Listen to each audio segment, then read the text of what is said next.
TouchLine, sponsored by Dasani. Live first, Dasani after. And Powerade. Pause is power. Hello and good evening and welcome to another edition of TouchLine. I'm your host and Mark Goodrich Boyce, and of course we're sponsored by Powerade and Dasani, and we're powered by the Barbados Football Association.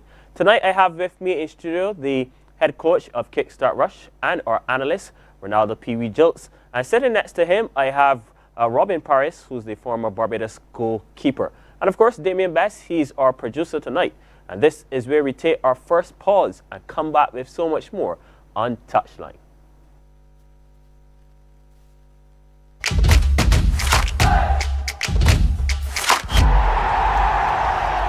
TouchLine, sponsored by Dasani. Live first, Dasani after. And Powerade. Pause is power. Our world today is not the world God wants it to be. One of the reasons which will surprise many is that our planet, its governments, and its peoples are all living under the weight of Satan's rule. From the beginning of mankind's existence to today, human history is the written record of what it means to live under the rule of the devil. Yet that rule is coming to an end, and what a difference that will make. Every Sunday at 9 a.m. on CBC TV.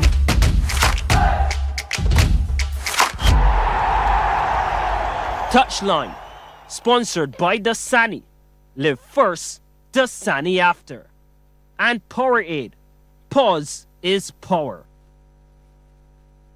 Welcome back to TouchLine. Of course, so much to chat about tonight, but before we get into this discussion, let's take a look at what transpired last night at the BFA Technical Centre.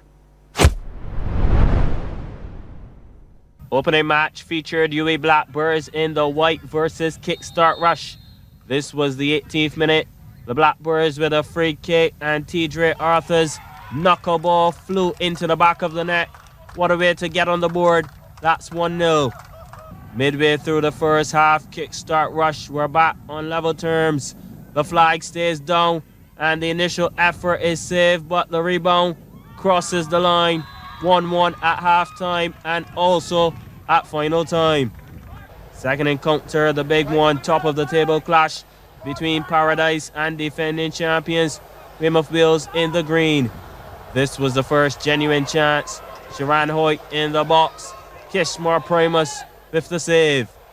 Conditions were not the best at this stage. The rain definitely a factor, but a few minutes later, the deadlock was broken. Guess who? Rashad Jules with a thunderous left foot and a goal that could potentially mean so much in the title race. Wales 1, Paradise 0 at the halftime break. Second half, Paradise desperately looking for the equaliser. Ball over the top. Hoyt sandwiched between Ricardo Morris and Romario Small just outside the box. Small given his marching orders. Wales down to 10 men. Tension all around the technical centre. Shaquan Clark with the free kick. Takes a deflection. Corner kick. The corner amounted to nothing and Paradise had one final roll of the dice. The final whistle though meant victory for Wales. Defeat for Paradise. 1-0 the final score. Nightcap fixture now. Ellerton in the red tops up against Pride of Gore Hill. We pick up the action in the second half where Ellerton were already leading 1-0. But here comes the leveller. Lovely link-up play and Tariq Bellamy arrives at the back post. Side foot finish, all squared 1-1.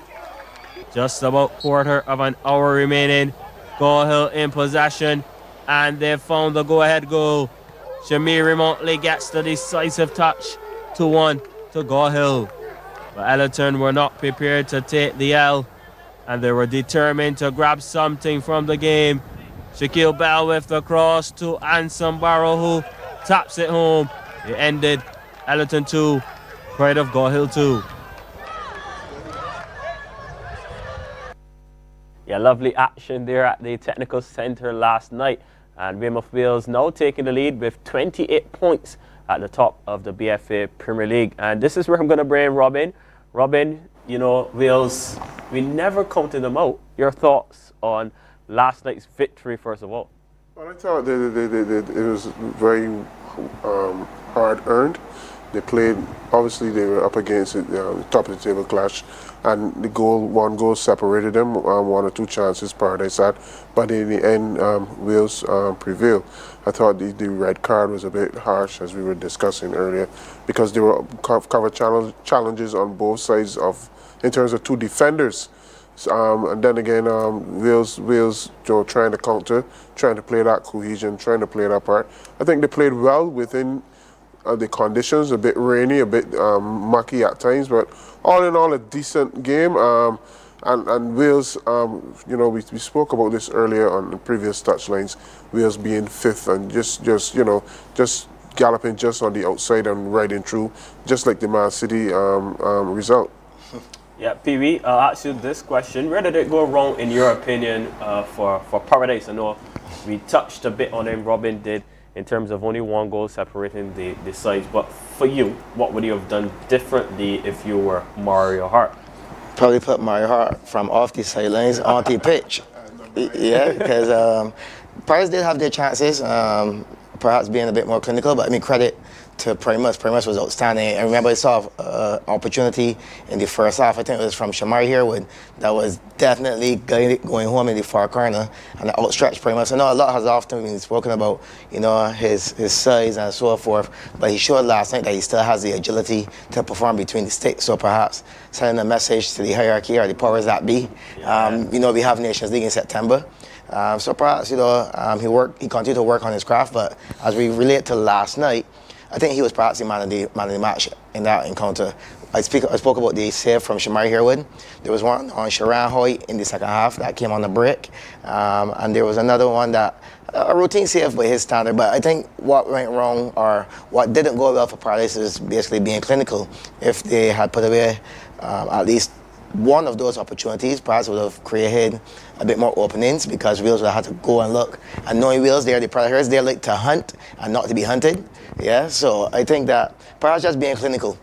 Yeah, Robin said, you know, in terms of Wales being able to come back, he likened Wales to the Manchester City. I heard Conor O'Maraga said yesterday, to be the best, you have to beat the best. Is the BFA Premier League title race over? No, definitely not. And again, if we go back to Primus, again, last week we spoke about the goalkeepers and having that goalkeeper who keeps you in that game, narrows, keeps his mistakes at a minimum. Obviously, he's the guy who could play with his feet, etc. And we saw Primus last night being the showstopper, being the man of the match, awarded, who kept his team in the game, etc. And as you said, and Pee Wee said, you need, in order to win the Premier League, you have to beat everyone, every single one. And we are seeing Wales probably peaking at the right moment at this point, and using the depth that they have in the squad. And this leads right into the next question I'm going to ask you, Pee, because just before we came on air, was doing a bit of research and checking in terms of the run of games, because that, of course, will be all important. Yes. I think both sides have 4 or 5 games remaining. Yeah. But what is important to note is that both Wales and Paradise, they still have to play Kickstart Rush, still have to play Britain's Hill, and they still have to play Ellerton. So, I mean, this could go any way you see it. As correct. And if you look at the fixtures also, Paradise and Wales more often than not are playing on the same night. Yeah. So it doesn't leave, you know, you watching and knowing that it leaves you to play for all every day, every night. And you have to prepare. Similarly to you, Amora, I did that today as well. Obviously, with my own reasoning. Yeah, you're not out of it. But I was looking at the fixtures and identifying when the others have to play, and this has for some very keenly contested encounters. And I believe that the spectators and the audience at home are in for a last-stage ride all the way down to the final day. Yeah, for sure. Yeah, let's move on now to the second encounter. Well, it was the nightcap fixture, Ellerton versus Gaw Hill. Of course, Ellerton and Pride of Gaw Hill, you know, playing to a 2-2 draw. There we can see a bit of it here on the screen now. Pee Wee, your thoughts on Ellerton? They're ahead of your team on goal difference. You know, both of you guys have 24 points. Your thoughts on the title hopes from your perspective? To be honest, last night's game between Ellerton and Gore Hill came down to error. Most of them, both teams capitalizing on the errors of the opponent. When I look at Ellerton personnel last night, there were some key figures missing. No Rashawn Speedy Hings, no Rashawn Jill Brathwaite, no Darian King, Jaden Seeley. You know, it was like they had a whole new composition of players in key positions. But when you look at it, you have a Shaquille Bell who's never out of the mix. You know, as long as you have a Shaquille Bell, Ellerton has a chance. And in all fairness, I have been watching Gore Hill of recent, and I sat here when he was coach of St. Andrew Lions, and I said he's one of my favorite coaches to watch. Kent Ruskin is now the coach at Gore Hill. You can definitely see a shift. They're very dangerous on the counter-attack. They're very solid out of possession.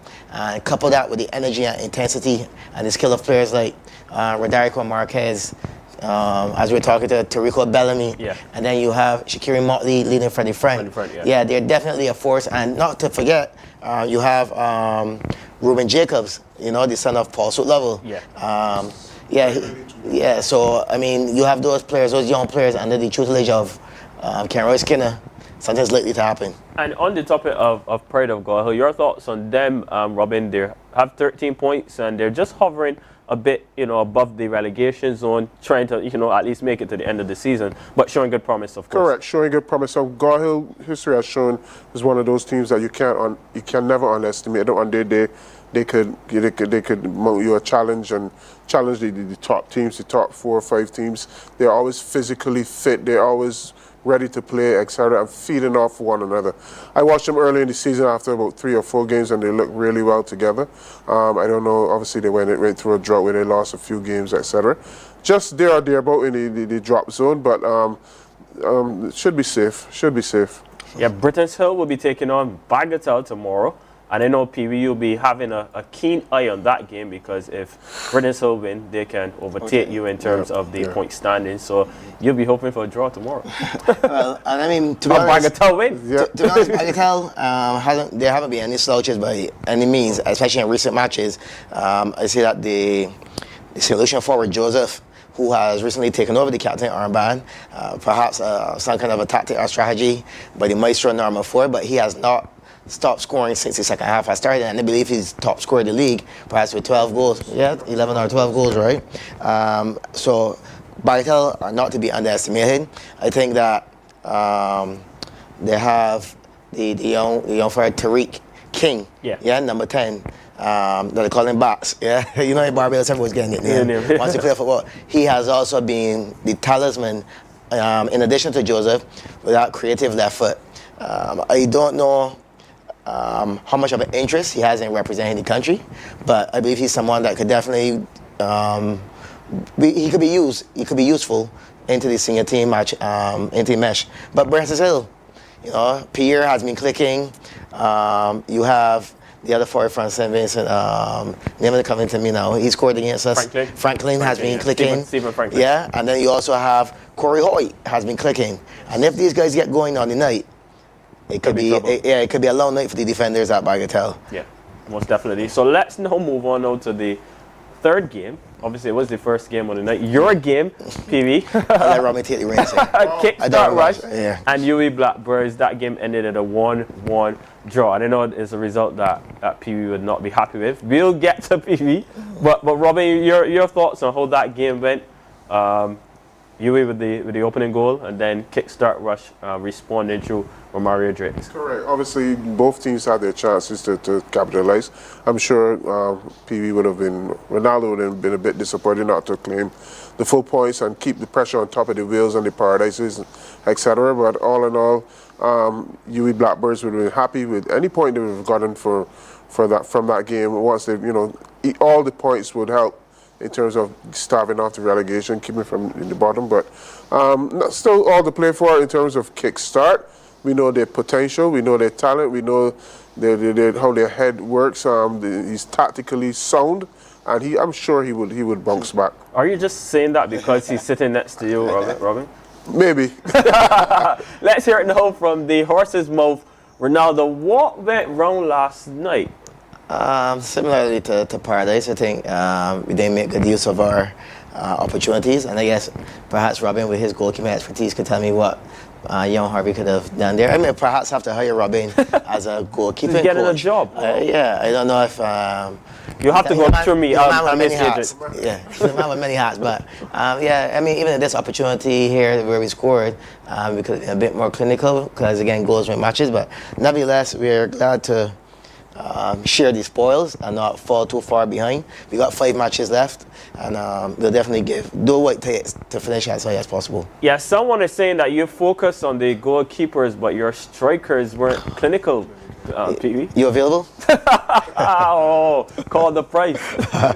But yeah, I mean, obviously, I don't say we lost the services, but Liam Luke, because of professional reasons, has been unavailable. And as you know, early in the season, he scored 5 goals within like 3, 5, 4 matches. He's still listed within the top scorer. So having someone like him out of the fray puts us at a bit of disadvantage. But at the other time, it gives some of the others the opportunity to step up. And hopefully, with the 5 games remaining, that someone comes to the fore, raise their hand and say, hey, I'll take the team to glory here. Yeah, UE though remaining only with 13 points from 13 games. They're 7th in the league. Topsy-turvy season for UE, you guys would agree? Yeah, very much so. They've never caught a rhythm. We've been waiting for that winning streak where they will win some games, etc. But somehow they've been faltering. I know they have missed their head coach for the first few games for whatever reason. But they never seem to get that flow going. The typical UE fighting power that we are accustomed to. And they're just languishing, what 7th, 8th? In the tables, and very unfortunate for UE. Yeah, I would say a bit of inexperience. They've brought a lot of new young players in, so getting them perhaps to get that synergy with some of the older players.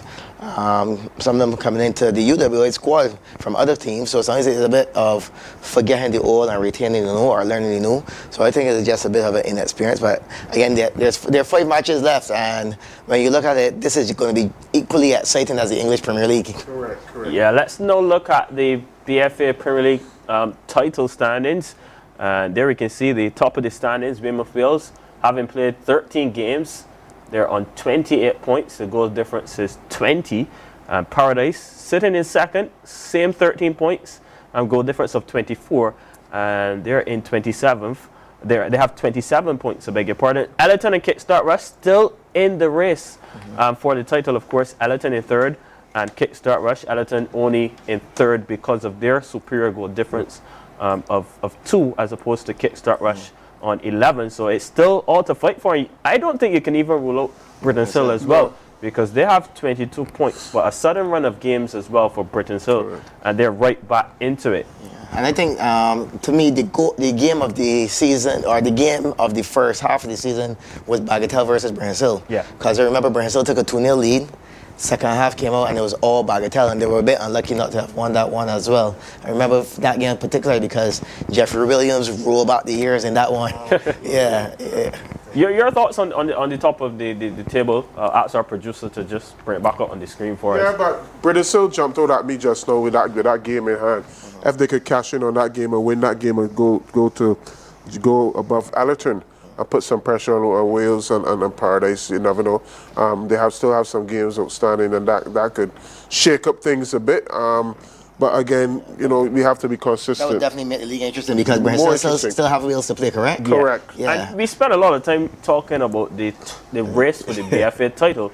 But let's look now at the relegation battle. Wharton, 3 points. St Andrew Lions, 6 points. And Pride of God Hill, 13 points. Is it over in terms of this relegation battle? I saw one of the Wharton players in the supermarket last week, and he was absolutely buzzing their first victory. Yeah. Against who again? He's telling me that they could survive the drop. Your thoughts on this, guys? Optimism, though. I love the optimism. Earlier in the season, or that 2 weeks ago, when we got the vibe from Wharton, it was all doom and gloom, and I was like, you guys got to keep playing, keep going. If you happen to get demoted, you could go and reel and come again. But it's good to hear that they're positive about it and they're raring to go. They've gotten off the mark thanks to one of the top teams in the Premier League. But you know, there's all to play for, and it only can argue well for the league. Put some pressure on St. Andrew Lions and back It's Spurs can, Watson can. Yeah. Oh my God. All righty. All right. Good clap back there. Yeah. It's time for us to take a break. We'll come back with so much more on Touchline. Don't you move.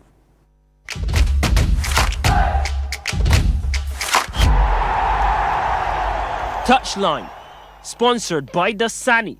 Live first, Dasani after. And Powerade. Pause is power. Our world today is not the world God wants it to be. One of the reasons which will surprise many is that our planet, its governments, and its peoples are all living under the weight of Satan's rule. From the beginning of mankind's existence to today, human history is the written record of what it means to live under the rule of the devil. Yet that rule is coming to an end. And what a difference that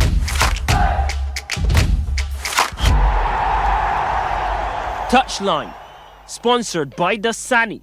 Live first, Dasani after. And Powerade. Pause is power. Welcome back to Touchline. It's my favorite part of the show. It's Touchline Link Up. And this is where we have a chat with one of the outstanding players in the BFA Premier League. And tonight, we're talking with a player who's traded the 784 for the 246. Let's have a look. I believe I started football about the age of maybe 9. Before football, I used to do athletics. I was more into running and those sort of stuff. But as I got older, I started to like a little bit of football, so I just transitioned into playing football. My first time coming to Barbados was actually 2023. I got a message or a call from a coach in Barbados. He asked me to join Barbados Soccer Academy. So I was kind of skeptical, but eventually I built the urge and I decided to come to Barbados to experience football in Barbados, apart from St. Lucia. Well, the football in St. Lucia, to be honest, it's a little more difficult than Barbados. All right, but Barbados has more exposure out, based on like getting players get looked at more in Barbados than in St. Lucia. But the football itself in St. Lucia is a little bit more difficult. Compared to St. Lucia, the training is kind of more intense. It's more physical. At the end of the day, if you were to train in St. Lucia, a lot of the time you'll be on your knees. But training in Barbados is a little easier.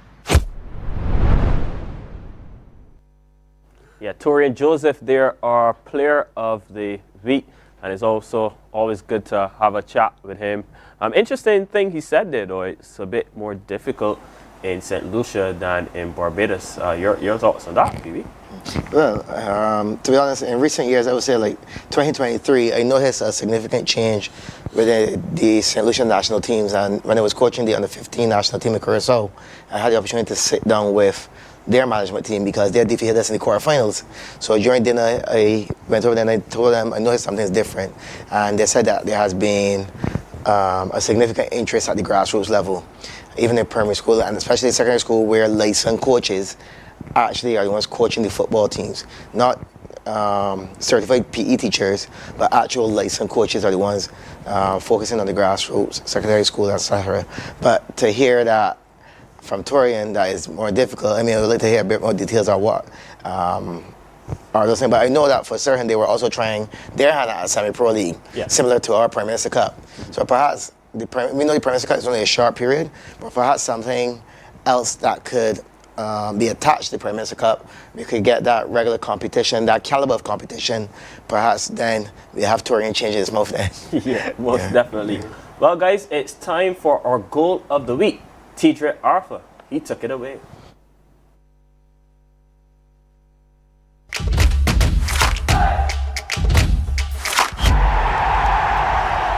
Touchline, sponsored by Dasani.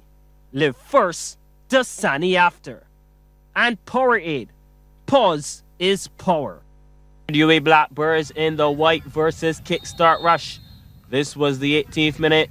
The Blackbirds with a free kick and Tariq Joseph Knuckleball flew into the back of the net. What a way to get on the board. That's 1-0.